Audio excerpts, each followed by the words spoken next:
Tutelema tutanga mukanda ya Esaïe na chapitre 42 versets 5 à 9. Ainsi parle Dieu l'Éternel, qui a créé les cieux et qui les a déployés,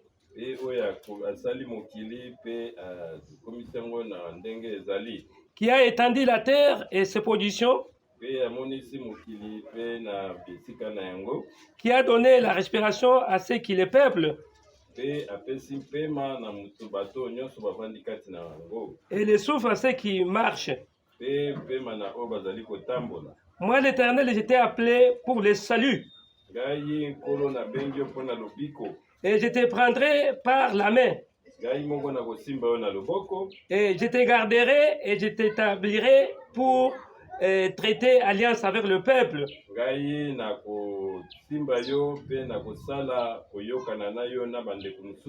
pour être la lumière des nations,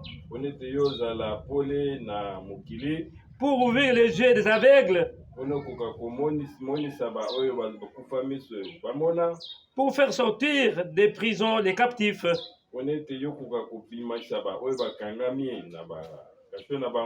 et de les cacher ceux qui habitent dans les ténèbres.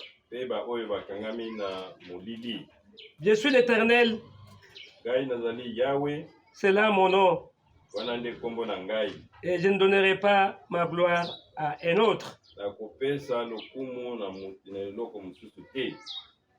ni mon honneur aux idoles. Voici, les premières choses se sont accomplies, et je vous annonce de nouvelles avant qu'elles arrivent. Je vous les prédis. Tosambela, Éternel Dieu d'amour, nous sommes encore réunis ici en ton nom. Nous avons besoin de toi. Il n'y a que toi qui peux nous parler. Il n'y a que toi qui peux nous guider. Il n'y a que toi qui peux demeurer avec nous, puisque nous sommes tes enfants. Tu nous as connus avant la fondation de ce monde. Sois près de nous, ô Dieu. Conduis-nous dans ce que nous allons faire maintenant. Soit avec nos langues, soit avec nos bouches. Dieu, nous te prions d'être avec nous au nom de ton Fils Jésus-Christ. Amen.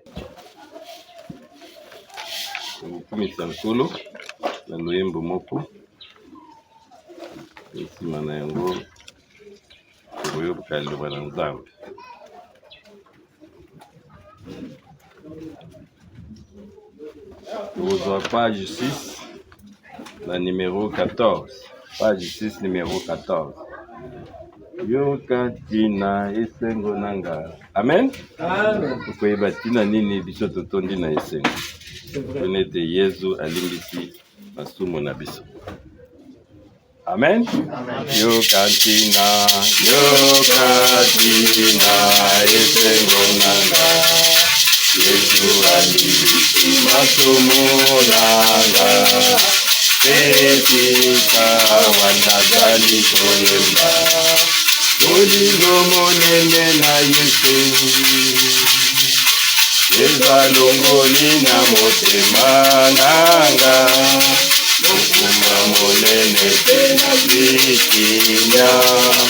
Etika wanazali koyemba. Olingo monene na Yokatina esengo nanga. Yesu alimbisi masumo nanga. Etika wanazali koyemba. Olingo monene na Yesu. Ezalongoli na motema nanga. Mokuma monene pena bikinya. Etika wanazali koyemba. Olingo monene na Yesu. Yesidere, voilà la raison. Jésus m'a donné son plein pardon.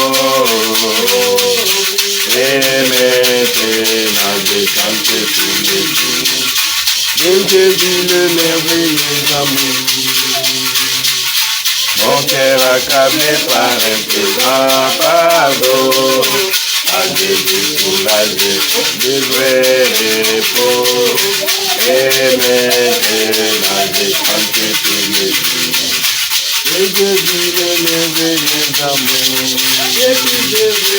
Et puis voilà la raison. Jésus m'a donné son bel amour. Et maintenant je chante tous les jours. Et je vis le merveilleux amour. Mon cœur accabé par un présent fardeau, car Jésus courageux enlève repos. Et maintenant je chante tous les jours. Et je vis le merveilleux amour. Amen. Amen. C'est vrai que na Yesu Kristo nde bolingo ya solo ezali. C'est vrai. En dehors ya Jésus-Christ, il n'y a pas d'amour. Non. Peto tondi na esengo onete ye na Golgotha adeshiraki acte nyonso elai kokondane biso. Amen. Et nous sommes des hommes libres. Amen. Et nous croyons cela. Amen. Nous avons la foi vivante. Ezali na kondima oyo solo ezali na bomoi. Ce n'est pas une foi morte. L'autre solo là, c'est le retour au commencement. Amen. Amen. Donc zonga nanu totala ndenge makambo ezalaki na ebandeli. Na ngomba na ebandeli. Na Israël na ebandeli. Parce que nkolo azali kaka na ba peuple mibale kati na mokili oyo. Ya le peuple d'Israël wana ezali vraiment libota na ye. Oye aponi bango na tina ya bakoko na bango. Yenda bengaki Abraham, Isaac abimi, Jacob pe les 12 tribus d'Israël. Ti libota ne kuma munene ndengwa. Bazali vraiment libota na Nzambe. Pe na mangomba to na katikati na mokili biso yaki bapagano Nzambe pe atikaki biso te asali biso grâce. Amen. Abwaki misu na ye parmi mabota na ba nation pe aponi bato pona eti bakoka komema kombo na ye. Amen. Amen. Amen. Ndeko atangeli biso lite ya malamu na epai totangi na Esaïe 42 na verset 5. Yango elobi Yawe yende akeli lola pe asali oyo nyonso tozali komona. C'est-à-dire to traiter na n'importe qui te. Amen. C'est le créateur du ciel et de la terre. Pour toi ibaka nzambo oyo tozana ye. Yende akeli nyonso. C'est-à-dire zali nzambe munene. Qui a donné la respiration à ceux qui la peuplent. Si vous moni moko na moko, il faut te pesa nzambe merci. L'âme qu'il faut pesa nzambe merci. Ne fils que pour na souffle de vie. Pour yende apesio yango. Amen. Tala kaka nyonso zali kopema. O nyonso toni na mokili ezala memba soso. Ezala biso bato nyonso nzambe nda apesi pema wana. Amen. C'est-à-dire c'est un grand Dieu. Nous avons un grand Dieu avec un grand nom. Nzambe moko azali monene pe kombo na ele ezali monene. Soki tozwi na Esaïe 55 na verset 11, pa tokozongela epai ndeko atangeli biso wana, mais tokokende wana koyeba ndenge nini tokoki kozonga katikati na liloba. Le retour à la parole. Le retour au commencement. Dans Isaïe chapitre 55, verset 11. Lobé était ainsi en est-il de ma parole. Ezali ndengwana ndenge liloba na ngai ezali. Lilobo ezali kobima na munoko na ngai. Amen. Amen. La parole qui sort de ma bouche. C'est-à-dire nzambe na biso aza na munoko. Donc lilobo ya lobi. Et il a insisté ici qui sort de ma bouche. Et ça n'importe quel liloba te. o na tika liloba na Nzambe te oyo ya lobi na munoko na ye. Elle ne retourne pas à moi sans effet. Liloba wana o ye alobi na munoko na ye ekozonga pamba te soki esali musala te. Donc soki kondima na biso ekovanda faut vanda na maloba oyo euti na munoko na ye. La parole de sa bouche. Yango nde babi tozali kosala ba effet. Soki ebimi il faut ekokisa oyo yango elobi. Yango pa ndeko atangeli biso nzikola lobi te oyo ngai na lobi na kokisaki pe naza koyebisa bino makambo susu ekokokisama. Amen. Oyo nalobaki lobi emonisami estebi ebimi na munoko na ye de sa bouche. Yango moni balobi te au commencement était la parole. Na Jean chapitre 1er na verset 1er Bible etatoli ete na ebandeli ezalaki liloba. Ezalaki n'importe quel liloba te. Liloba ebimi na munoko na Nzambe. Amen. Amen. Jean chapitre 1er au verset 1er. Au commencement était la parole. Et la parole était avec Dieu et la parole était Dieu. Ebandeli ezalaki liloba. Mais pas n'importe liloba. Liloba ebimi na munoko na Nzambe yemo. C'est pourquoi ça a insisté la parole qui soit de ma bouche. Ne nga naza koloba bo, nga ne naza loba. Mais maloba nanga mena yango nde faut kokisama. Amen. Po ezalaki na ebandeli. Ola lobete. Oyo nyonso zali kobima na munoko na ngai, yango nde il faut yango nde kokisama. De ma bouche. Na Genèse chapitre 1er, verset 3. Ah balobi Dieu dit, Nzambe nda alobi. Na Genèse wana kotala ndenge mokili ezali kosala. Parce que Nzambe na biso nda akeli mokili ozomona. Il tient l'univers entre ses mains.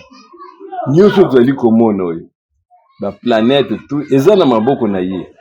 Babi le soutient par sa parole puissante. Amen. Amen. Liloba ne soki ebimi, liloba na ndeza na nguya makasi, c'est une parole puissante. Awa Bible elobi na biso te Dieu dit que la lumière soit et la lumière fut. Nzambe nda alobi. Ete pole ezala. Pe lokola ezalaki iloba na Nzambe, bato bamoni pole ebimi. Amen. Amen. Lumière au monaka oyo tomonaka. C'est-à-dire esalami na liloba na Nzambe. Parce que Nzambe nda alobaki. Amen. Yango alobi te ainsi en est-il de la parole qui sort de ma bouche na munoko na ngai. Ekozonga te soki sali musala. La bouche de qui ya Nzambe yemoko. Awa na ebandela alobi te pole eza. Parce que ya alobaki eza iloba na ye pole pe monisami. Amen. Amen. C'est ça dit lobo ebimi. Quand il a dit Dieu dit, c'est-à-dire Nzambe alobi. Alobi na munoko na ye. Et likambo wana pe kokisama. Webi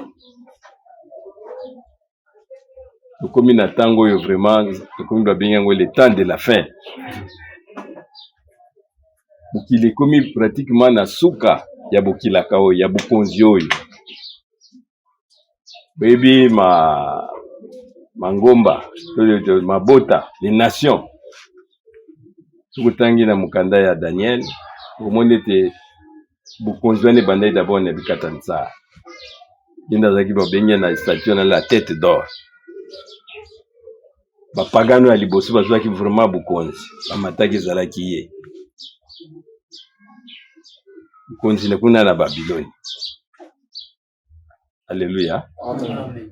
Tukozwa ngo na Daniel chapitre 5, verset 1 à 5. Tukoyo mona siko ndenge ni bukonzi yango ekweyaki. Awa balakisi festin munene oyo azalaki na libota na ye Nebukadneza mwana na yaki kozwa bukonzi pe komona ezalaki Belshazzar. Soki tozwi na Daniel chapitre 1er wana. Babete wana roi Belshazzar asalisaki festin moko munene, un grand festin. Feti munene. Babete au nombre de 1000. Bato bayaki ebele, batango bazalaki komela, batango bazalaki kosepela. bazalaki na esengo comme bamemaki bana Israël na captivité, bamemaki même biloko ya Nzambe oyo ezalaki kosalela mosala na Nzambe, ezala bakopo, ezala banini, nyonso ye abimisaki yango, bazosepela, bazozwa même bakopo wana baza komelela yango masanga. Mais dans verset 5, la Bible dit, à ce moment apparut le doigt d'une main d'homme. Alléluia. Nangonga bamoni liboko moko ya mutu ebimi. Amen. Amen. Et ils écrivirent en face du chandelier sur la chaude du muraille du palais royal. Puis liboko wana ebimi ekomi.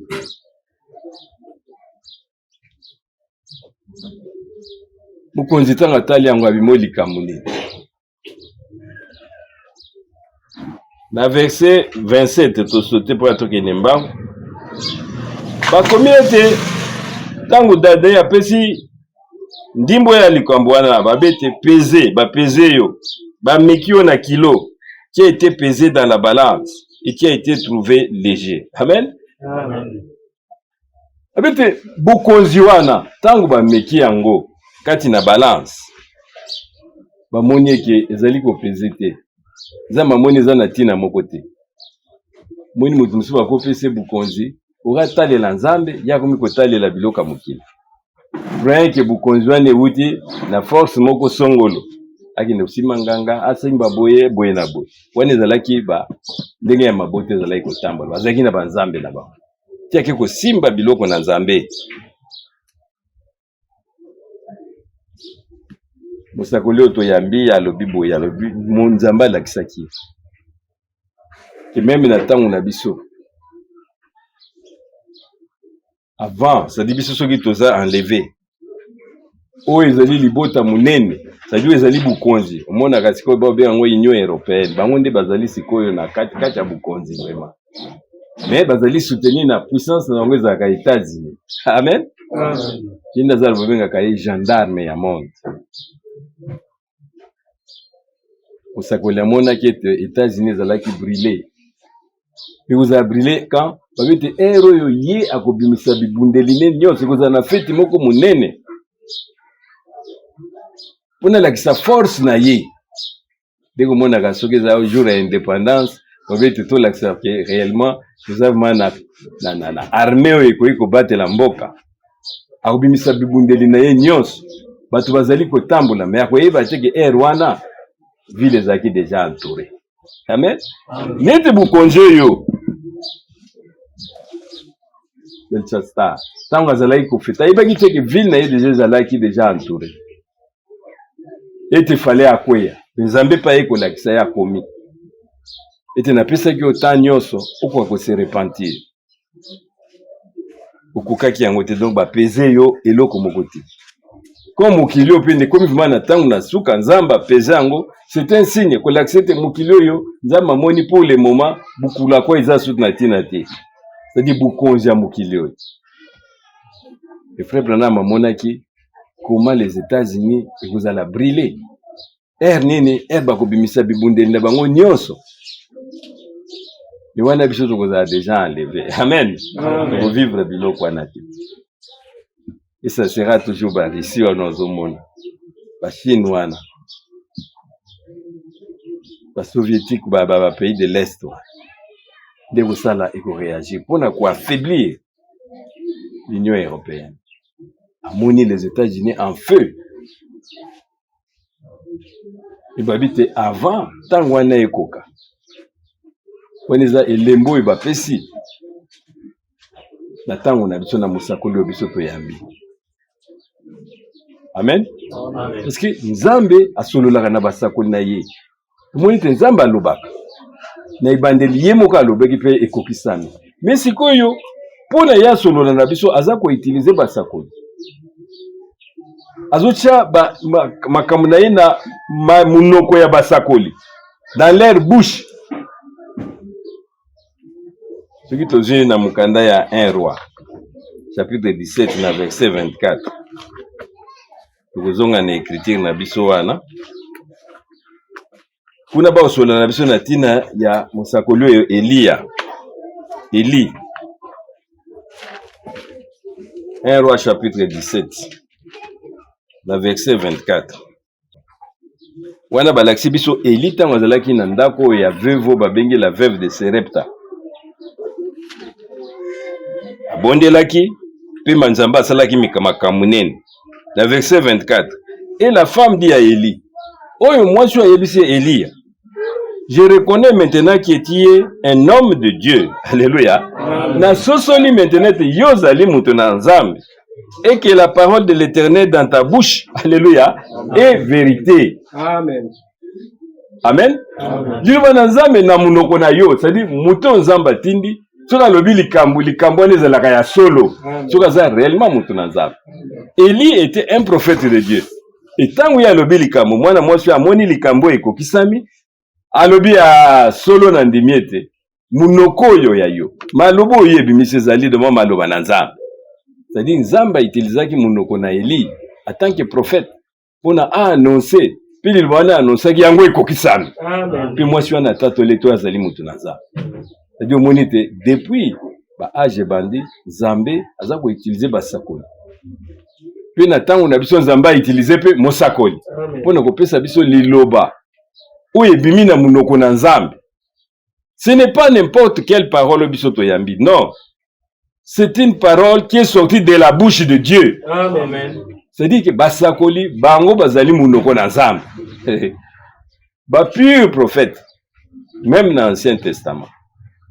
Bango bazali munoko na Nzambe, la bouche na Nzambe. C'est-à-dire azakoloba makambo yo ya Nzambe. Dans la Bible le celui que Dieu envoie dit les paroles de Dieu. O muto atindi azali koloba maloba na Nzambe. C'est-à-dire lilobo ya lobi il faut kokisama. Par exemple, profession epesa meli pona États-Unis. Woni za su biloko ya ekoumela lisusu te. Ekokokisa. Boye ba kokende te ba ko vivre yango. Amen. Que les États-Unis seraient anéantis. Calamité. Parce qu'il faut démontrer force. Vous en avez fait. Moni qui va au Kanisa qui va neutraliser Russie. Non. Azo perdre. Mais à combien il y a une économie de guerre? Oui, vous savez que vous baluke la bango. Parce que Nzambe asi ala kakiam. Beaucoup la kaya mokonjo yo, ya bokilo yo, il faut couer. Ikokuwa ndenge oyo kuna ya Belshazzar kweyaki ba peze yango ba monike bazana tina moko. C'est-à-dire confiance na bango ezali susu ba pese yango Nzambe te. Ati bango ba konzime bazo diriger na ndenge ya ba idolâtrie ya ba bikeko. Pipe Nzambe apesi biso sinyo pe mususu pour le mettre tout ça là nano retour. Na ndenge oyo ezalaki na ebandi. Alobaki ete akozongisa Israël na maboko na mabele na bango. Amen. C'est-à-dire Israël obozali komona. Bango bazalaki dispersé na monde. Abaki ete ngai mokonzi Nzambe na kozongisa bango na maboko na mboka na bango. Soki tozwi mukanda ya Ézéchiel chapitre 29. Ézéchiel 29 na verset 14. Po tozomona tozolakisa mpe bilembo. Ozamba lobete na annonsaki yango pe kokokisa. O tolobi na tangu na biso ekokokisa mape na tangu na yango. Ézéchiel 29 na verset 14. Je ramènerai les captifs de l'Égypte.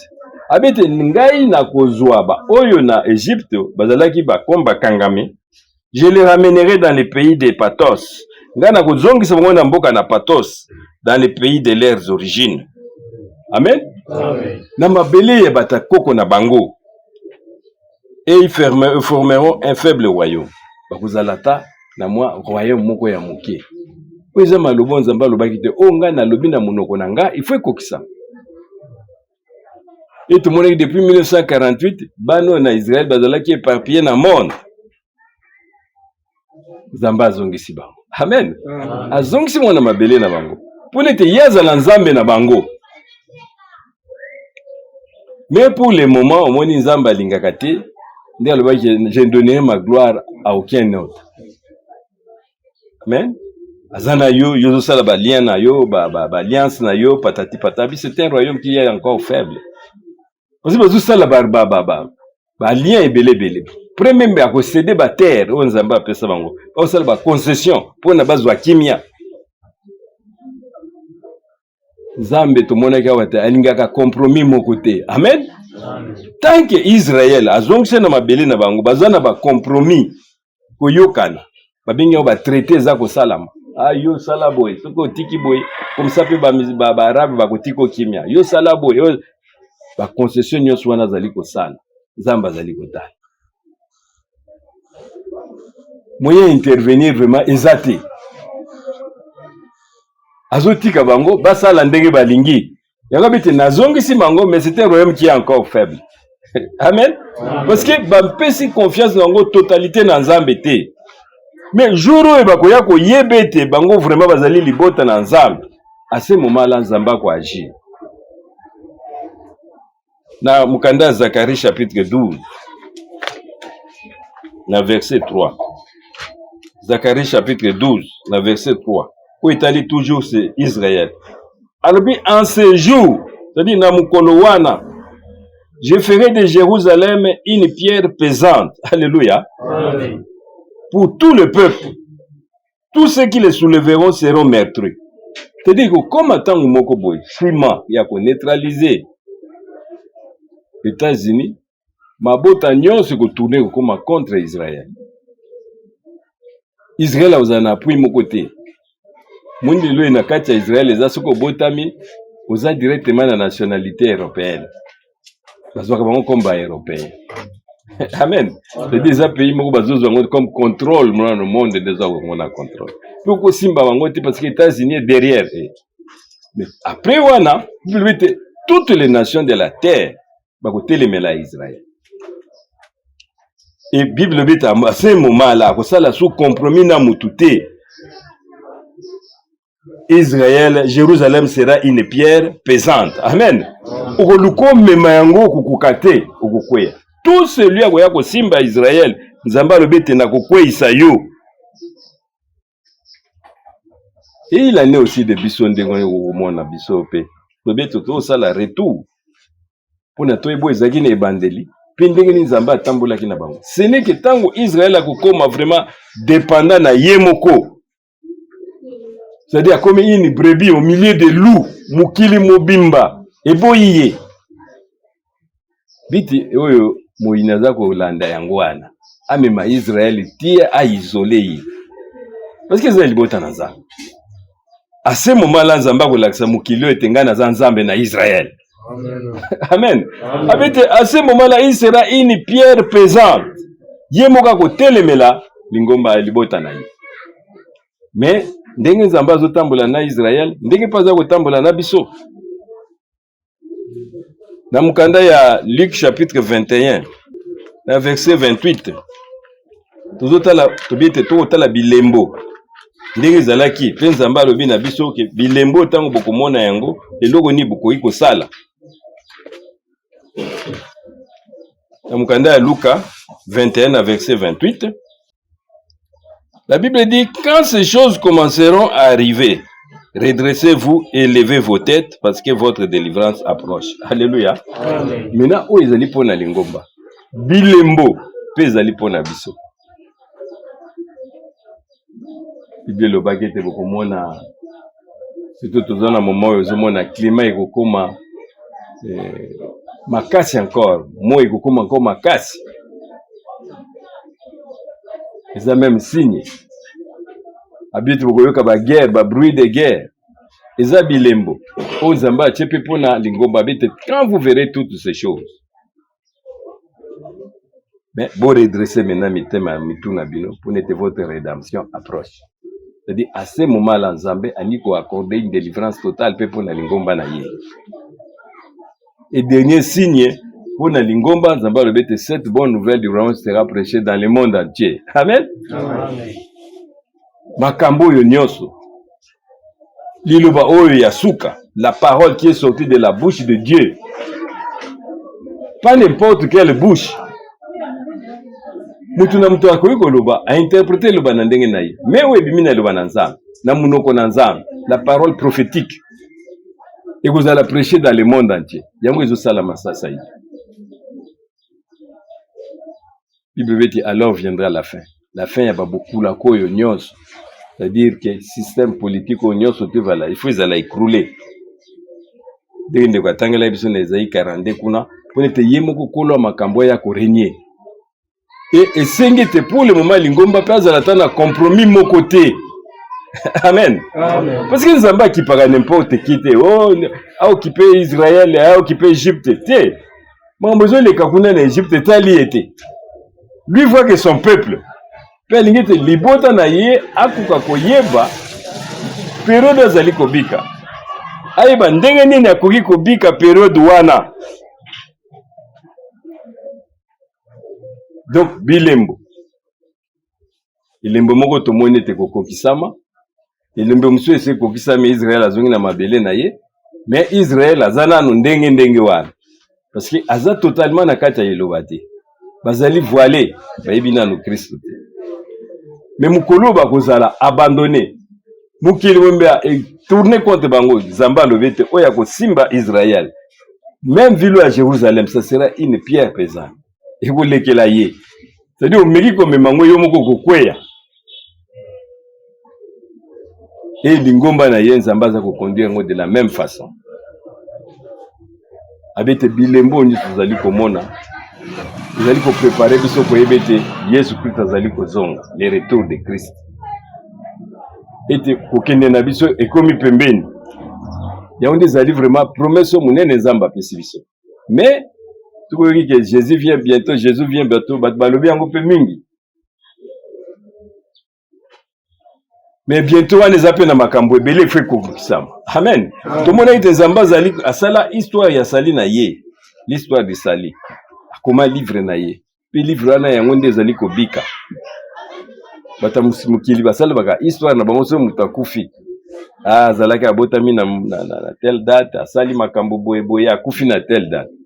Mais kolo lobete na ko annoncer bino makambo ezali koya. Amen. Pe swinga na annoncer yango pe fwe kokisama. Mais liloba ngo fwe uta na munoko na nzamba. E nzamba ko yate bandi ko lobano abi alati ne muta boya kai moko depuis mon rêve. Et nzamba sola na biso liso boyete a utiliser toujours bato. Compromis en nzamba tambola kana. Et il utilise maintenant ba munoko na ye comme maintenant c'est prophète. La bouche de Dieu. Et bango ba lobby, il faut ekokisama. Même Los Angeles no bomona gatime. Wane ko zala biso toza ko vivre yango toza na se. Avant que tokene na lolobe Los Angeles faut kota na mai. Amen. Et vous allez englouti dans la katikata mai munene. Et nous là, nous allons vivre ça. Parce que sa promesse oyo Nzambe bimi alobi na munoko na ye moko. Bango nde bayambaki eloba na Nzambe kuna na mboka wana na États-Unis, mais ba rejeter eloba na Nzambe. Tukokoba na Psaume 34 na verset 18. Nzembo eba nzembo mususu David mutakomaki yango mususu ezalaki payete. La verset 18. Quand les justes crient, l'Éternel entend. Alléluia. Wana ba yenge menitango bazali ko ganga, Nzambe azali ko yoka. Et il les délivre de toute leur détresse. Pe azali ko kangola bango na ba problème na bango nyos. L'Éternel est près de ceux qui ont le cœur brisé. Nzambe azali pembeni na oyo bazali na mitema ebukani. Et il sauve ceux qui ont l'esprit dans l'abattement. Pe yazali ko bikisa ba oyo mitema na bango ezali ko nyokwama. Amen. Ah ba osola na biso mena nini tokoki ko sala na batango tuzali na yango. Aba yite nkolo alobete les justes. Bible bete les justes vivra par la foi. O bazali ko bika na nzela na kondima. O kondimezo uta wapi na liloba na Nzambe. La foi vient de ce qu'on entend vient de la parole de Dieu. Mais ça n'importe quelle parole, c'est la parole qui sort de la bouche de Dieu. Amen. Amen. Tout les Nzamba zana munoko na ye, makamune ekokisamaka seulement ko ezobima na munoko na ye. Et il a sa bouche, ce sont des prophètes. Ndi babete même na ba prophète akala batato la ki ba annonsaki. Ko yiba grâce ko zala ndenge nini. Bazali ko annoncer mais bazali ko yeba te. période nini makambo wana ekobika.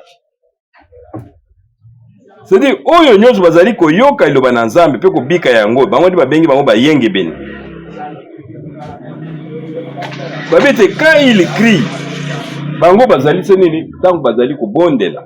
Parce que comme na momo tango kona lobete tango komona bilembo nyonso tu bazali kokobisama relever votre tête. Tout za la bateau tozali bateau na mabondeli. Amen. Maintenant biso faut crier pa ina Nzambe. Kobondela Nzambe il faut na moment où ils donc babengi yango ka ya détresse au koti na situation moko boye obite awa ka Nzambe nde fa délivrer nga. Il faut sentir présence ya Nzambe au jour les jours yo zo sentir te Nzambe azali na nga. Amen. Oui libondeli ezalaka kosolola na Nzambe.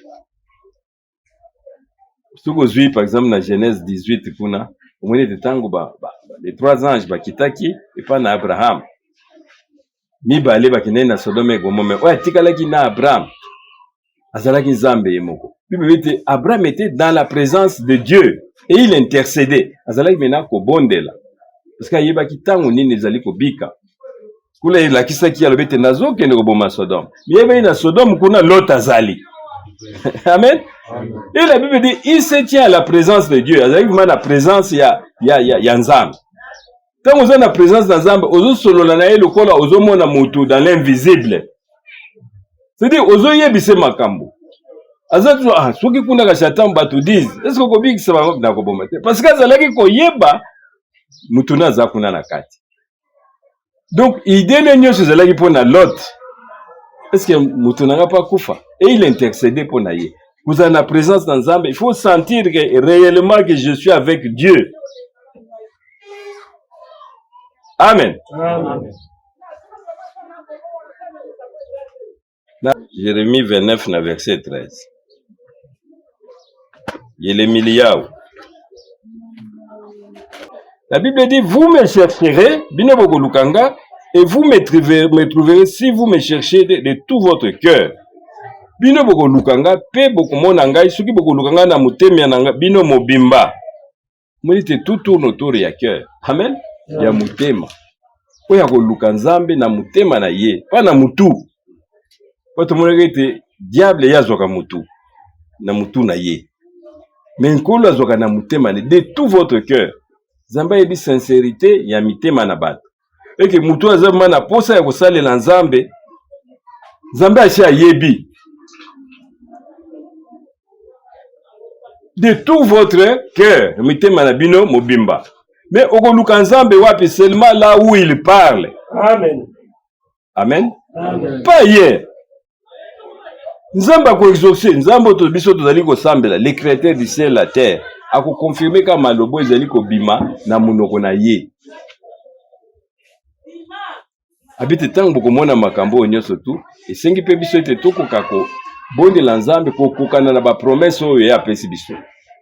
C'est-à-dire, biso ndenge tosambela, eza différent na bato mususu. Amen. Buka mutu mususu pesanga kwanga, pesanga libala, pesanga mbongo, pesanga musala. Non, nous prions selon les promesses que Dieu nous a données. Amen. Parce que toza bana na ilaka. Bana na Israël ba yebaki te toza en captivité, photo bima. Et tant période de combat qui Bible bete même Daniel akuna na Babylone, il a commencé à invoquer le Seigneur selon les promesses. Mais au Nzambe batam bazol bete de tout votre cœur, c'est là où il y a sa parole et bimina munoko na ye de sa bouche. Tout moni bouche na Nzambe. Ya vitu malobo e bimina munoko nanga, yango nde ko zonga te soki sali musala te. Et Dieu utilise rien que ba prophète na ye. Prophète na Nzambe azali bouche na Nzambe. Amen. Amen. Amen. Soki ozali ko yoka, o ezali ko bima Nzambe biso ndio zo yoka Nzambe. Kolanda te mutaye na ba discours na indenga lingi asali akoyi ko sala a démontrer ce n'est pas Dieu qui parle à lui. Dans Apocalypse chapitre 3 na verset 22. Et mon Iseli. Dans chapitre 3. Bible lobete oyo bazali na matoi. C'est-à-dire na bato musu bazana bango na matoi tende komona. Neti nyoka azalaka na matoi te. Mais celui qui a des oreilles entende ce que l'Esprit dit aux églises. Alléluia. Oyo azali na matoi. Yenda koyoka nini sasa ipi? Molimo zali koloba na lingomba. Webete Bible lobete. Celui qui reçoit, celui que j'aurais envoyé, me reçoit. Amen. C'est-à-dire, Nzamba zape na basali na ye, ouais, atindi na tango oyo bazali kosolo. O bazali munoko na nkolo. Dernièrement, to solo la ki yango si pas unité ezali. Nous sommes les oies sauvages. Amen. Ba canaro yo ya zamba. Ko iko maîtriser été. Uko memena mukilité. Oyo cha yo ba canard ba bata ya zamba ano ya koboko la ye. Eza pona kufa. Ya vanda na ye na zamba. Mais il est conduit par l'instinct. Soki tango na ye ke biloko na liaka na tango na esili abimi basangani bakei ko luka pa biloko na bangweza Nzambe nda memaka bango. Amen. Amen. C'est-à-dire okoki ko maîtriser mutu aza na kati ya révélation te. Ce n'est que le Saint-Esprit qui peut le maîtriser. Amen. Amen. Amen. Et babete bato wana bazali koyoka nini molimo ezali koloba na lingomba. C'est que l'Esprit dit à l'assemblée. Oui, il y a un appel à sortir. Voilà un message Morizalete Bima katikati na bango. Sortez du milieu d'elle, mon peuple. Bima katikati na bango. Parce que Nzambe azali kosala nini azongisa biso pe nenga zongisi bana na Israël. Première des choses, to zonga na terrain na biso. Mais terrain ya liloba. Liloba euti na munoko na Nzambe. Amen. Amen. Habite, ainsi en est-il de ma parole qui sort de ma bouche.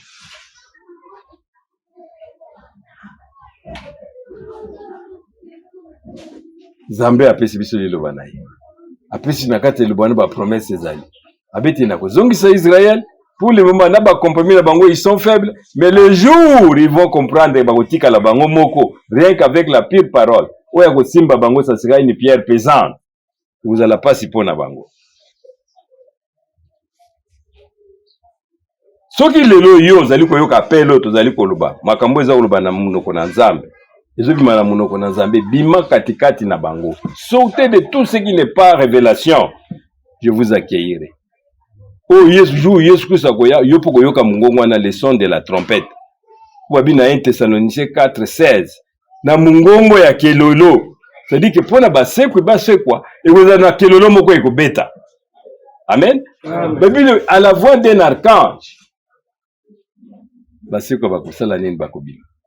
au son de la trompette, même biso tozali katikati na ba vivant tozala changer. Mais ozala changer soko zoyoka son wana kaka à partir ya se oyo. C'est-à-dire pour le moment, yo zoyoka ce que l'Esprit dit à l'église. Yo zoyoka mungongo na Nzambe na se oyo, tango trompette wana Yesu Christ akobeta yango pona retour na ye, menaba soko kufaki yoko yoka. Amen. Peu okobima na kunda. Mais eza makambo de to mona kia waite eza biloko yo ya makasi na nzoto te. Non. Batwana déjà na Golgotha kolo ayebaki bango. Nanga lobaki te kuna na mukanda ya Jean 12 to mona kia na verset 32. Yohana 12 na verset 32. Quand ils vont élever le fils de l'homme tant que tu vas tomber ye, croyez que baza ko humilier ye pour baboma ye. À ce moment-là, je vais attirer les miens. Amen. C'est-à-dire aucun élu ne se perdra. Zamba yebaki ba. Et ba appel nyoso tozali ko sala, ko belela na évangile na suka, c'était pour que le dernier oya suko nzamba yebaki azonga katikati na message. Oya tango na suka. Babenga le message du temps de la fin. Azonga katikati na iloba na Nzambe. À ce moment-là, boîte ko sala nini na ndeko za na ndenge na tango na Noa porte ko kangama et puis départ. Oyo Nzamba yebaki akoyoka le son de la trompette. Amen. Akoyoka kelelo oyo. De tout monde kuna na Apocalypse 17. Quand le 7e ange sonnera de la trompette, c'est-à-dire, moi, je oyo na sambo. Pour écrire, on appelle ça l'ipona, tina la âge na biso. Akoyola kelelo, babite, kuna babi le mystère, il y a 5 liés. Mais le 7e âge a même biso tous les mystères, c'est-à-dire, révélation nyoso katikati na Biblia ya kufungwa. Secret moko ekozala lisusu te. Zamba ko dévoiler biso ba plan nyoso ya sali. Makambo nyonso yo ba toma ba prophète ya kala bazali koluka ba yeba o ba annonsaki. Biso tozali ko vivre yango. Tozali komona kokokisama na yango. Sera annoncé comme un message de joie. Amen. Comme un message de joie, un message moko ya esengo. Onzamba apesi biso. C'est-à-dire lelo yo soki yo koki koyoka po molimo ezali koloba na lingomba. Tango kelelo wane koyoka ekobelela pona bakufi babima. Soki yo kufaki en Christ okoyoka pe son wana. Mais soki oyoka ki mungongo wana te sikoyo. Ça sera quoi? Babete kozala kaka mawa likolo na mawa. Donc tango makambo ezali komona na Bible bete ebongi na biso tozala batu na mabondeli tokoka kobondela nkolo. Kobondele nini te azongisa lingomba na ye ndenge ezalaki na ebandeli. Amen. Biso tolobete c'est le retour au commencement. C'est tozali kozonga ndenge ezalaki na ebandeli. Présence na Nzambe ezalaki katikati na lingomba. Et quand nous prions, tozali kobondela ponete kola zongisa biso na ebandeli. Amen. Zamba yebo ba problème na yo. Ayebi oza na posa mbonga, ayebi oza na posa ya bomi bosa na nani. Mais tala oyo ye alobi na munoko na ye. Na mukanda ya Psaume 68, la verset 2 à 3, Nzembo. La Bible dit, Dieu s'élève, kola zali kotelema, ses ennemis se dispersent. Pe bayini na ye nyonso bazali kopanzana. Et ses adversaires fuient devant sa face. Pe bayini na ye nyonso bazali kokima musika na présence na ye. Comme la fumée se dissipe, il est dissipe. Pe bino lokola oyo babengi fumée, tomilinga, ezali kopanzana, bino pe bokopanza bango. Comme la crue se fonde au feu, les méchants disparaissent devant Dieu. Amen. Amen. Et dans verset 4, mais les justes se réjouissent, ils triomphent devant Dieu. C'est-à-dire pour le moment, Zamba zana posete, ba oyo ya inde to mona gete na présence na Nzambe ba kwa kosepela. Bazala batu na esengo. C'est-à-dire que biso tuki kozala na esengo seulement na présence na Nzambe. C'est-à-dire que un enfant de Dieu par exemple ndenge tozali awo. Biso sala la politique te. Amen. Tuki ko associer na mangomba mususu te. Tout le cas compromis. Non, nous avons reçu un message prophétique. Amen. Au moins, Israël, quand il va rester seulement Yen Nzambe na ye, ou ko simba été. Faut que ça le beza ko bunga pona nini parce que batu baza ko kende ko luka ba mélange. Moi ba benga ngo écuménisme ko sangana. O lingomba oyo na oyo to yoka na to ko vanda na biso kaka boye. O frère ko boboya ka to sala ka mélange mais non. Nous devons tous obéir à la voix qui sort de la bouche de Dieu. Ce n'est que ça. Avec esengonabine kozala kaka na présence na Nzambe, pas de compromis. Israël aza affaibli, azongi na mabele na ye mais azana kosala ba négociation, ba traité zali kosalama. Tina tango yo tout le monde va ko abandonner. Et à ce moment-là Nzamba lobete je serai une pierre pesante. Ngamoko na kotelemela pe na kozongisa bino ndenge zalaki na ibande. Na ibande les zalaki présence ya Nzambe zalaki katikati na lingomba. Ce n'est pas n'importe quoi. Ce n'est pas donc Israël le vrai Dieu. Avec un grand nom. Bango bazalaki na Ilaka. Ilaka on est kokisamaki. Les jours où il y a Pentecôte. Comme bana Israël, surtout aujourd'hui na mukanda, aujourd'hui histoire ya bana Israël na Acte chapitre 7. Aujourd'hui mukanda ya Acte chapitre 7. Kuna to mona ndenge Ilaka pesa melaki bana Israël. Dieu parla ainsi. Sa postérité séjournera dans un pays étranger, on la réduira en service et on la maîtrisera pendant 400 ans. Amen. Nzambe nde alobaki na Abraham, libota na yo, ndenge naza ko annoncer yango. Bako kende en captivité, bako zala bakangami wapi na Égypte pendant 400 ans. Mais si ma 400 ans ngai Nzambe na ko ya pe na ko bimisa bango. Ezalaki déjà prononcé.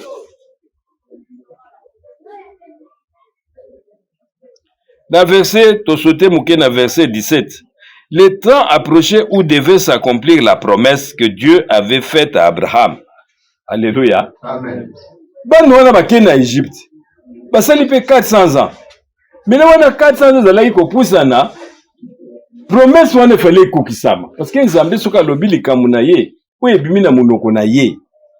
Na munoko na Nzambe, il faut kokisama kaka. Imaginez 400 ans. Baza konyo kwa mabayebaki ke tozana ilaka. Que ce que Dieu a promis, il va le réaliser. Amen. Nzambe na biso nde tumona ye ndenga tande kwa tangel biso na ebandeli. Il n'est pas un fils d'homme pour mentir. Habite oya annoncé d'avance akokokisa yango. Amen. Amen. Habite maintenant comme il bana Israël et la car il faut kokisama. Soki tokiti dans verset 34. J'ai vu la souffrance de mon peuple qui est en Égypte, j'ai entendu les gémissements et je suis descendu pour les délivrer. Amen. Amen. Abete ngai na moni maintenant wana tango eye kokoka lobite ngamoko Nzambe na kiti. Ezalaki blague te. Nzambe oyo ya Israël, Nzambe na Abraham, tango elaka ezali kokokisama akitaka ye moko. Alobete je suis descendu. Pona kokangola libota oyo. Ayokutana na Moïse. Moïse azalaki mutu, mais azalaki prophète na Nzambe. Amen. Amen. Abete na ko utiliser munoko na yo. Moïse obi me na yebi kutu koloba te nga nazalo kwa baba, bino je serai avec ta bouche. Amen. Amen. Dieu va dire na ko utiliser munoko na yo. Moïse azalaki prophète ya tango wana. Nzambe azali ko solola na ye. Na Égypte asali ba miracle, asali makambo belé. Mais pour ne pas na kati na Égypte, Pharaon pas zalaki na ba magicien na yo pe pas zalaki ko sala makambo. Yo bimisi nyoka, ye ba bimisi nyoka. Amen. Yo sali boy, ye pas sali boy. Puis ko talete a Pharaon zo monete non. Ngapi na zana Nzambo yanga. Mais koma kitango moko, suko tali o italaki 4e signe tango ekomaki. Même ba magicien na ba bisi Pharaon balobi o izali susu mutute. Amen. O izali susu motute. Ça c'est les doigts de Dieu. Dans Exode chapitre 8, dans verset 15. Tobete tozo sala dawa ko eba ndenge nini ezalaki na ebandeli. Zambi wana tambolaki na bango ndenge nini na verset 15. Et les magiciens dirent à Pharaon, c'est les doigts de Dieu. Amen. Tobete oyo maintenant oyo ezali susu niveau ya mutute ba miracle oyo. Ça devient maintenant les doigts de Dieu. Ils ont reconnu que ces gens bazana Nzambe kati na bango. C'est-à-dire tant que bozali na Nzambe kati na bino, eza Nzambe moko ya pambala te. Nous avons un grand Dieu avec un grand nom. Amen. Nzambe asali lola. Bango basali bokokai kosala. Ba farawana bazalaki donc ba magicien ba iloko banganga ba marabu tout ya makasi. Yo sali boye pa sali boye. Comme kitambo ko aloba ibisi na bato yo o baza kati na bango, eza force obiso tozana ngoti. Ça c'est les doigts de Dieu. Zambe nazali kati na bango. Et le message était laissez partir mon peuple. Amen. Tika libota na ngai ebima ekende ko salela nga. Amen. Même le tozana appel à sortir. Sortez des milliers d'ailes. O lingo lingate. O na mwana na Nzambe, o Nzambe ayebaki. Kuna na Golgotha tanga zaki élevé albete je suis en train d'attirer ko benda ba oyo yanga. Okoki ko kanga ete. Il faut azonga et pas nini la bouche de Dieu parle. Vayoka mungongo ya Nzambe. Amen. Amen. Il faut yoka o ezalaki na ebandeli. Au commencement était la parole. O Nzambe alobi et Dieu dit que la lumière soit. Et la lumière fit. abete tika libota na ngai ekende kosalela nga. C'est un peuple à part. Na mukanda toko kapa tozana Exode chapitre 19 na verset 6. Exode 19.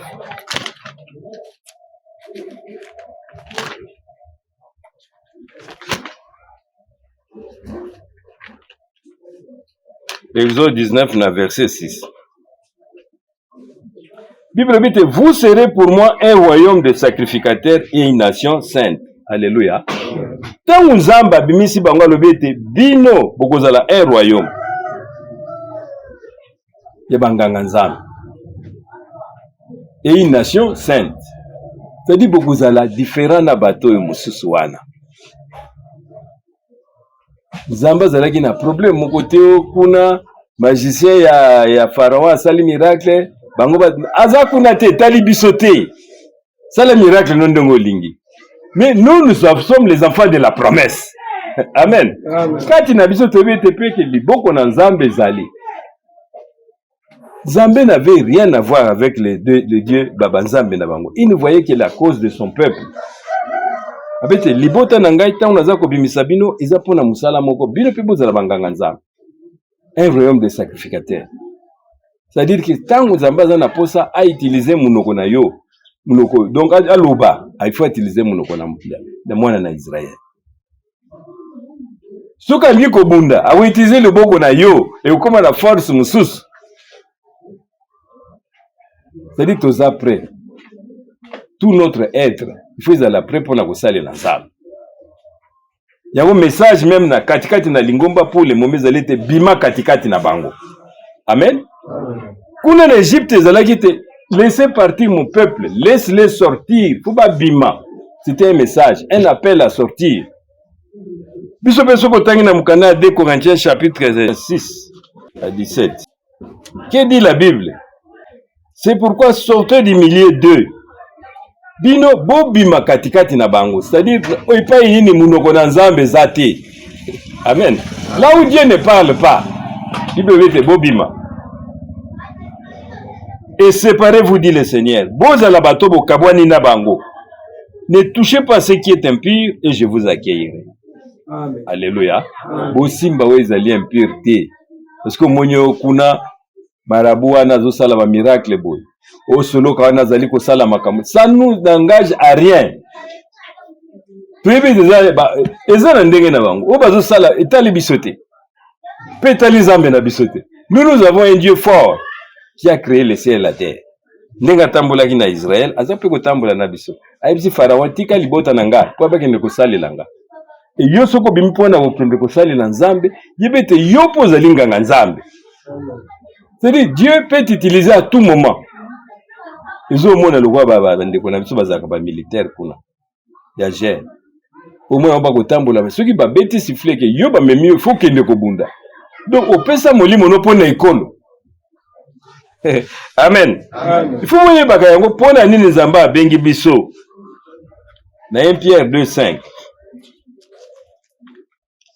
1 Pierre chapitre 2 na verset 5. Et la Bible dit, et vous-même comme des pierres vivantes. Bino moko lokola mabanga oyo ezali na bomoi. Édifiez-vous pour former une nation spirituelle. Tinete bino bo lendi sama pona boko akozala ndako oyo na molimo. Un saint sacerdoce. Et pas inini bonzambe ezali afin d'offrir les victimes spirituelles agréables à Dieu par Jésus-Christ. Alléluia. C'est-à-dire nanzela na Yesu Christ biso beto ko akozala ba oyo ba ko tumba mbeka. C'est-à-dire que yo zawano zalinganga na Nzambe. C'est-à-dire à tout moment tangu makambo ekobanda. Ce qui beti siffler prie. Point. Dieu va t'utiliser. Et vous allez sous yoté. C'est-à-dire, le message au biso to yambi, ezako préparer biso na tinete, Nzamba utiliser biso. Mais différemment, kuna tozomono bango basali, mais tango ekomaki, oyo na 4e signe, bango balobete, non, différence c'est ça. Nzambe na biso za Nzamba différence. Et vous avez un miracle à Pamba Pamba quand il va nous utiliser. Non. Celui qui est dans Mukanda, il y a Acte chapitre 8, dans verset 26. Avant que son avis sur les diacres et les niques éthiopiens. Diacre Philippe. Un ange du Seigneur s'adressant à Philippe lui dit, lève-toi et va du côté du midi sur le chemin qui descend de Jérusalem à Gaza. Celui-ci qui est désert, il se leva et est parti. Philippe a vendu mouvement et baki Philippe azate. Mais tout le monde qui est 4 na Bible azalaki prêt pour nzamba utiliser. Amen. Tango azale restauration na tango na nzambe ba utiliser ki Philippe. Nzambe nda lobi na yete. Naza kozwayo kende telle place. Kende na nzela telle okuta na mutu moko bo. Pour la kisaye ba voix na nzambe. Ah bino boyebi histoire wana Eniki l'Éthiopien. Yepa ya mati katikati na shaba bandi ko solola.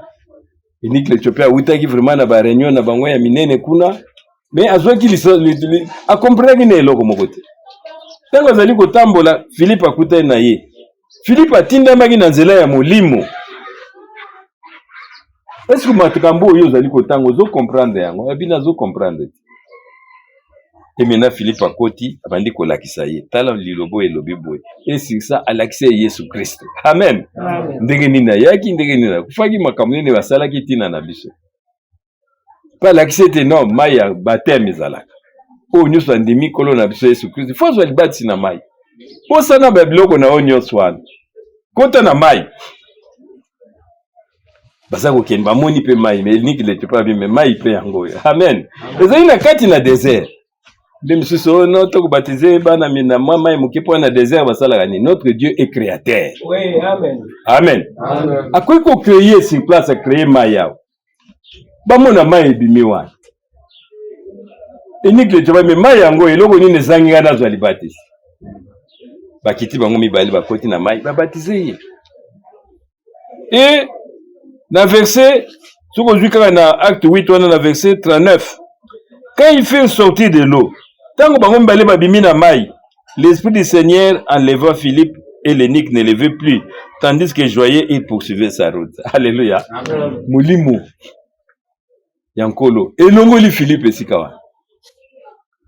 Philippe, dans verset 40, se trouva dans Azote, d'où il alla jusqu'à Césarée, en évangélisant toutes les villes par lesquelles il passait. Où ils allaient quitter ya ebandeli, na lingomba na ebandeli.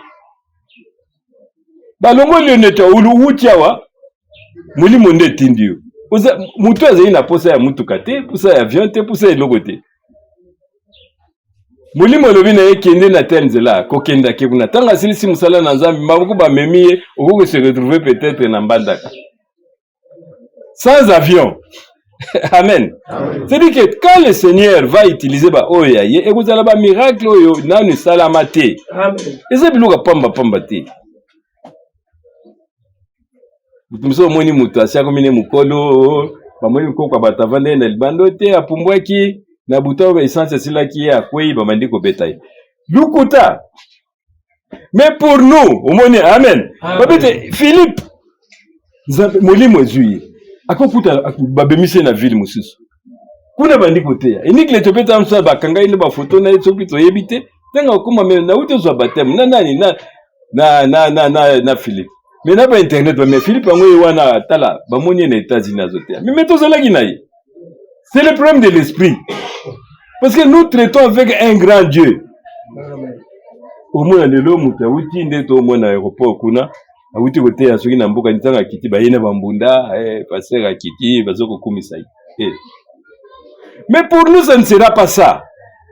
Amen. On me prend ici, je me retrouve en Bandaka. Comment? Zambé Mokaï. Et puis, l'esprit l'a pris. Il s'est retrouvé là-bas. À Sali Moussala, et l'esprit l'a pris, mais on n'aura même pas des fois besoin d'avion à Bango. Avant notre départ, le Seigneur promet de grandes choses. Comme au commencement. Amen. Amen. C'était ça au commencement. Kuna na ebandeli, ezala kindengwana. Il y avait un grand Dieu au milieu d'eux, un grand puissant, un non puissant. Makambo ezalaki kosala mezate oyo tozomona sikoyo. pasteur akiti babandi komemele basaki tout ça bato bavoyagera na bamboka mosusu bayebi yango soki oke kuna yo moko omema saki na yo me soki ayeba babandi kopakola ye kopangusa ye membe ya motoki sapato kauti kote. Mais pour nous ça sera autre chose comme Philippe mutayebaki na ye yete mais molimo eyebaki ye etindi ye pe ezokosala ne makambo ya minene ezozwa ye kobimisa ye kokende ne pa mosusu sans avion sans motuka à se retrouver à sa côté, à se retrouver à Sali Saliboui. C'est ce qui était à l'église du commencement. Et toujours, et là où aussi le Seigneur veut nous amener, il faut tout que nous traitons avec un grand Dieu, avec un grand nom. Aïe, Bimisabano en Israël, Zalaki par une main puissante. Pharaon tika ba esclave na Zalaki facilité. Ti mwana na bana ya su ya liboso ba ikokufa bamune ti babi awa soto continuer makambo za matata et la Bible dit par une main puissante Nzamba abimisi bango pona nini bakende kozala ba oyo Nzamba ko utiliser bango na tangu na ye abite vous serez ma propriété yango na ba na Exode 19 wana boko zala ba propriété nanga et bino boko zala bino nyonso des rois et des sacrificateurs banganga Nzamba. C'est ça notre Elikia. Et que Dieu puisse nous utiliser en son temps pour nous dire et kende liboso. Dans le ya Exode chapitre 32, dans verset 1 à 6, nous avons toujours tout makamuni ezalaki na ebandeli. Ah ba kolakisa biso mena bana Israël nde ba kokoya na libulu. Bazalaki libota na Nzambe. Ou bayokaki mongongo na Nzambe ou bazaki na prophète katikati na bango pe c'est la vision milieu babite le peuple bayeko sala un veau d'or. Le peuple na verset à liboso le peuple voyant que Moïse tardait à descendre de la montagne s'assemblait autour d'Aaron et lui dit allons faites-nous un Dieu qui marche devant nous. Amen. Amen. Ou liboto Nzambe abimisaki par une main puissante. Beyokoya maintenant na kati na idolâtrie. Bebisi Aaron. Moïse azakuna, toyebiti Moïse wana akomi nani. Parce que Moïse avant kita, azaki muto azaki kokende kosepa ina Nzambe makambo. Aya koyebisa bato. Il en est ainsi aujourd'hui. Soki yo Nzamba solola na yo nanu te. Pourquoi okwendi koteya nini? Nanu yo ki loba de la bouche de Dieu te. Moza ko prêcher nini? Amen. Amen. Il fallait Moïse azala ta umelaka zozela tanga kokita memedi bango bilei ya solo solo. Même si Aaron sali la biso Nzambe lokola banzambe mosusu. Ils sont tombés dans l'idolâtrie. Dans verset 6. Les lendemain ils se levèrent de bon matin et ils offrirent des holocaustes, des sacrifices d'action de grâce. Le peuple s'assit pour manger, pour boire, puis se levèrent pour se divertir. Libota na Nzambe. O bayoka mungongo na Nzambe. Me basali nene baye kobwaka liloba. Me bas Nzambe aboka ki bango te. Amen. Ata bazalaki kati na idolâtrie. Me lokola bayoka ki mungongo na Nzambe. Ngapatia mungongo na Nzambe nde ebimisa ki bango. Nzambe ayeba ki bango kaka. Et babandi ko offrir maintenant sacrifice. Na banzambe oya mabe surtout na mukanda ya des rois kuno komone te soko koti bazo parler biso en profondeur comment bana Israël bakota ki vraiment na idolâtrie surtout aujourd'hui na des rois chapitre 17 na verset 32. La Bible dit ils craignaient aussi l'Éternel et ils se créèrent des prêtres de haut lieu pris parmi tout le peuple. Ces prêtres offraient pour eux des sacrifices dans les maisons de haut lieu. Ainsi ils craignaient l'Éternel et ils servaient en même temps leur Dieu d'après la coutume des nations d'où ils avaient transporté. Amen. Bakotaki na makambo yo bakotaki na bamboka wana. Coutume ya bamboka wana. Mais bango bazalaki na Nzambe na bango. Bazo sambela Nzambe selo ba pratique na bango même ba memi makambo yo ya bukoko ya mboka mususu. Même kuna na 2 Rois chapitre 18, na verset 4. Au moins Bible l'obité, il fit disparaître des hauts lieux brisa les statues, abattit les idoles, mit en pièces les serpents d'airain que Moïse avait fait, car les enfants d'Israël avaient jusqu'alors brûlé des parfums devant lui. On l'appelait Mouchtab. C'est-à-dire, bazaki même ko sambe la bikeko yo Moïse tombolaki na désert, la nyoka wana. Bazaki ko adorer. Un peuple de Dieu. C'est pourquoi on a mutu moko azaka katikati même na message yo tozali na yango. Mais a combien un idolâtre? Kukanisa te ke nzamba tiki te. Amen. Amen. Ayoka ki mungongo na nzambe, aza oyo na nzambe, na tangu na nzambe nzamba ko sale grâce. Un peuple qui est devenu idolâtre.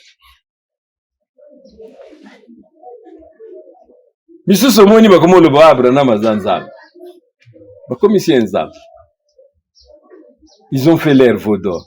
Mais ils sont toujours le peuple de Dieu. Amen. Vous avez séparé un message puissant de Babimaki. Mais bazongi na idolâtrie. Bible bete bike kwa na nyoso tout. Même Paul a on a 1 Corinthiens 10. Abete à des idoles que bino bozali ko sale la musala. C'est-à-dire vous sacrifiez ça aux idoles. 1 Corinthiens chapitre 10 verset 18. Oui, bongete makomie lobara parce que ce sont des paroles qui est sorti de la bouche de Dieu. Amen. Amen. 1 Corinthiens chapitre 10. La verset 18. Voyez les Israélites selon la chair. Talabana na Israël le lokola nanzot. Ceux qui mangent les victimes ne sont pas-ils en communion avec l'autel? Oui, bazali ko sala bisala salawana kolanda banzambe wana mais bazali pe en communion na tant baza ko kendeo lelo za rassemblement pour na bana Israël baza ko kende mais bazali sur na bikeko na bango. Que dis-je donc? Que la viande sacrifiée aux idoles est quelque chose ou qu'une idole est quelque chose? Nullement. Ezaki biloko ezali na tina mokote. La verset, après à continuer à l'objet, je ne veux pas que vous soyez en communion avec les démons. Amen. Amen. Ah, Paul a dit que ce soit le sabbat, na boyi bozala en communion avec les démons. C'est-à-dire, tout ce que ces gens font là, même na katikati ya message, bana oyo na nzambe, mais qui sont tombés dans l'idolâtrie. Paul a dit que na boyi bazala en communion avec des démons. Mais bazala kati ya iloba, ce sont des esprits mauvais maintenant, comme ils utiliser bango. Ndenge ezalaki na ebandi pe ndenge wana nzambe bandi kotambola na biso kozala na demo ezalaka te ke oyo ebanda kotungisa yo tusa okoza mpe na bapense ya mabe yo ozomona ngo malamu me nzoko oza déjà possédé oyo babengi les interprétations. Soki ozwi na mokanda ya Matthieu chapitre 16 na verset 21 awa. Dès lors, Jésus commença à faire connaître à ses disciples qu'il allait à Jérusalem, qu'il souffrit beaucoup de la part des anciens, des principaux sacrificateurs et des scribes, qu'il fut mis à mort et qu'il ressuscita le 3e jour. Azola kisabaye konina ete, ebongi nanga nakende na nyokwa. Mais oui, azolaki petelo. Nanzela ne ba pesa ki ba clé ya royaume. Dans verset bien 22, la Bible dit: Pierre l'ayant pris à part s'est mis à les reprendre et dit: à Dieu ne plaise, Seigneur, cela ne t'arrivera pas. Alléluia. Pierre a commis kolo. Osakana na wanzambe. Kolo biso tokoki kondima te makambo wana esala. Au verset 23. Mais Jésus se retourna, dit à Pierre: arrière de moi, Satan. Alléluia. Atali ke muto ya zoluka ba destin ya nzambe kokisama te. Pwete ngai so na kufi po na bato yo te kozala siko ndenge nini. Yaza ko sentir que oh non. Azai ko interpréter le banazam. Mais azali ke muto nzamba muto nzamba vraiment pur. Mais avec un esprit mauvais, tout celui qui interprète la parole, c'est le diable lui-même katinaye. Abi loin de moi Satan. Mais pas de comment on a Pierre. Oyo yeye salingaki mingi, yenda pesa yeba clé ya royaume, mais kati na ye Satan mena à côté. Avec interprétation ya liloba. C'est-à-dire, kati na liloba, oye bimi na munoko na nzambe.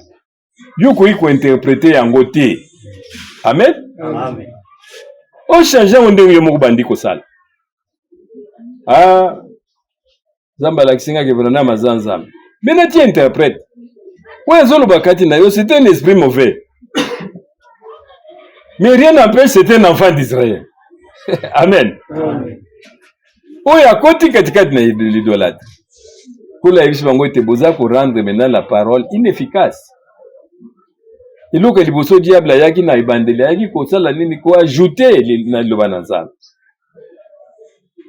Kula yebisi bino nini na yebisi mwasi mwasi alobite soki tolembu moto kokufa ya lobite bokokufa te. Il a interprété la parole. Et la parole, ce qu'on interprète, on n'a plus de force. L'ennemi maintenant à côté. Dans Marc chapitre 12, dans verset 24. Vous avez moins écriture mon kwana. Au moins ndenge kolo azali ko telemela bangwao. Malako.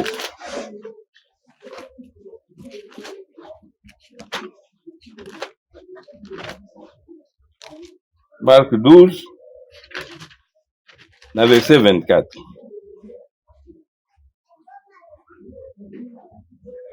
Jésus leur répondit, n'êtes-vous pas dans l'erreur? Bino bozali katikati na erreur te, parce que vous ne comprenez ni les Écritures ni la puissance de Dieu. Amen.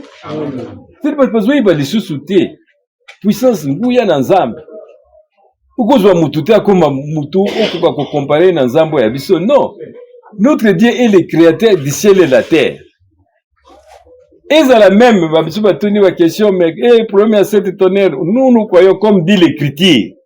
Amen. On dit les zambalo bagi, n'écris pas ce que dit le cette tonnerre. C'est ce qui est écrit, ce que Dieu a dit. Bah interprétation est à l'ibissoté. Mais rien n'empêche, ce sont des gens qui sont dans la maison, ce sont le peuple d'Israël. Bangwana ba côté maintenant na katikati na idolâtrie. Mais Nzamba atika ki bango ndengwana te. Atika ki bango te. Tant Moïse a quitté ce tozongi na Exode 32 pas etozala ki wana. Exode 32 à partir avec verset 9 à 14.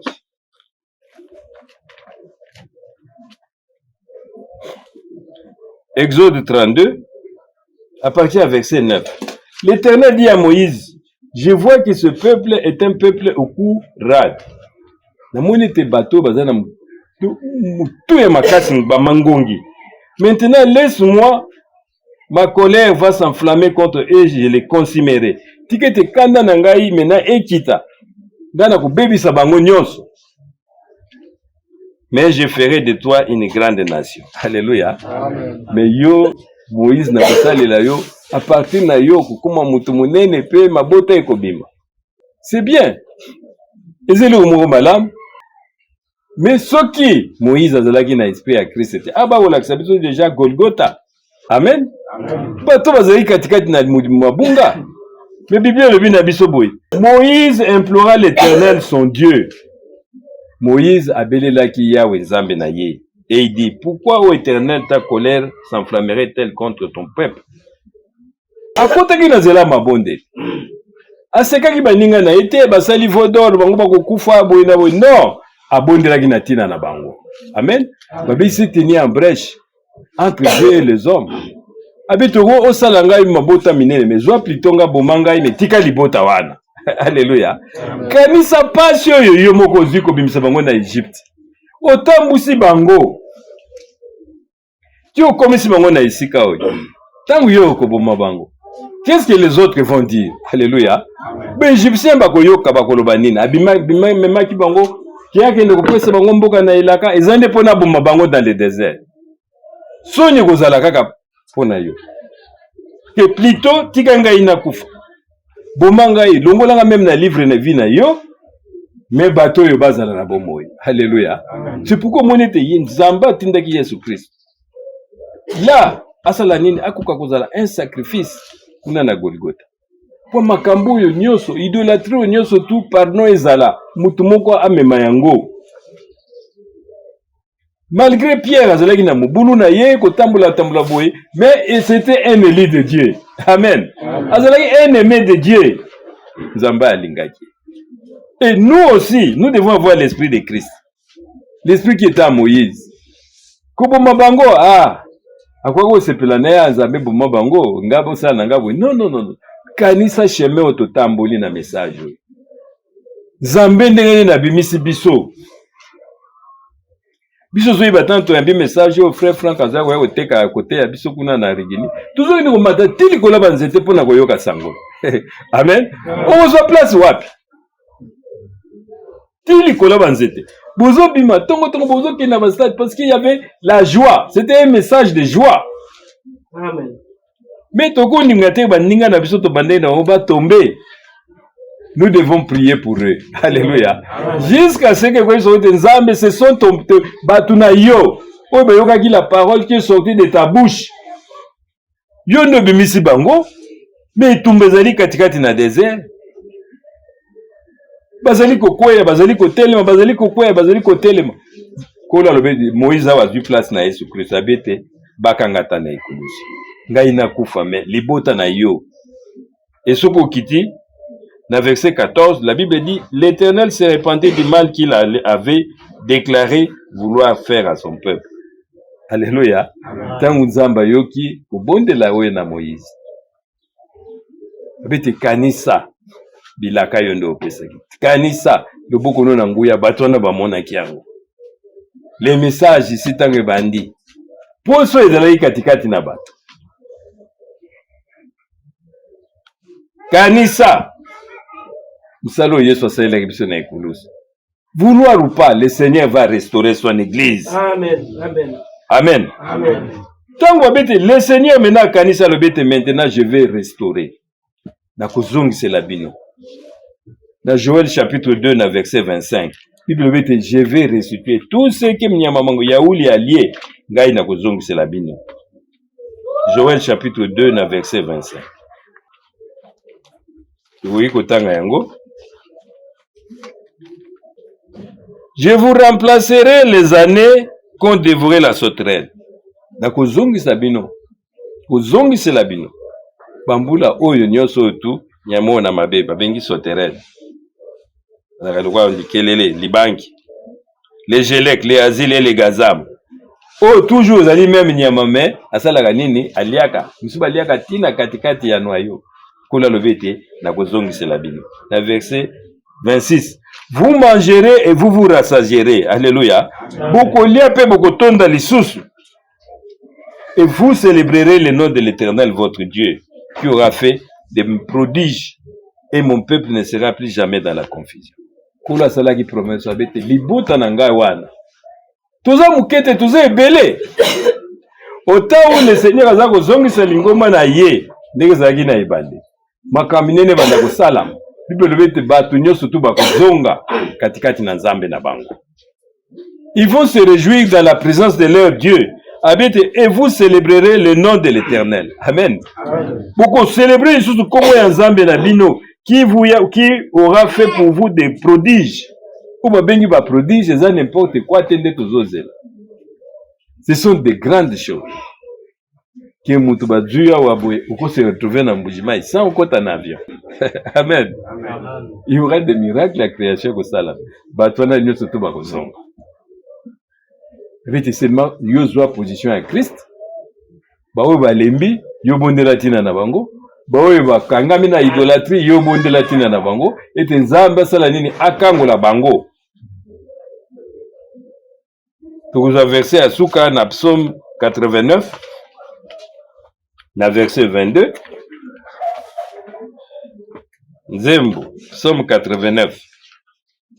Na verset 22. Albete ma main les soutiendra. Liboko na ngai yango nde kosimba bango. Et mon bras les fortifiera. Pe liboko na ngai kotelemisa bango. L'ennemi ne les surprendra pas. Et les méchants ne l'opprimera point. Pe oyo ya moyini akosimba bango lisusu te. Pe ya mutema bango akonyokola bango lisusu te. J'écraserai devant lui ses adversaires. Ngamoko na konyata ba oyo baza bangunya na bango. Et je frapperai ceux qui les haïssent. Alléluia. Pe ba oyo bazali kotelema koyina libota na ngai, ngai moko nako sala nini nako beta bango. ma fidélité et ma bonté seront avec lui. Pe bosembo nangai, pe bolamu nangai ekozala kati na bango. Et sa force se révélera par mon nom. Alléluia. Pe makasi na bango ekotelema na tina nangai. Je mettrai sa main sur la mer et sa droite sur le fleuve. Lui m'invaincra et amenaba sur la biso tina wana ite ekoteli biso sikoyo si prophétie si ya Yesu Christ. Donc omone ete nkolo asali promesse ete ba oyo ya ngai na kotelemisa bango.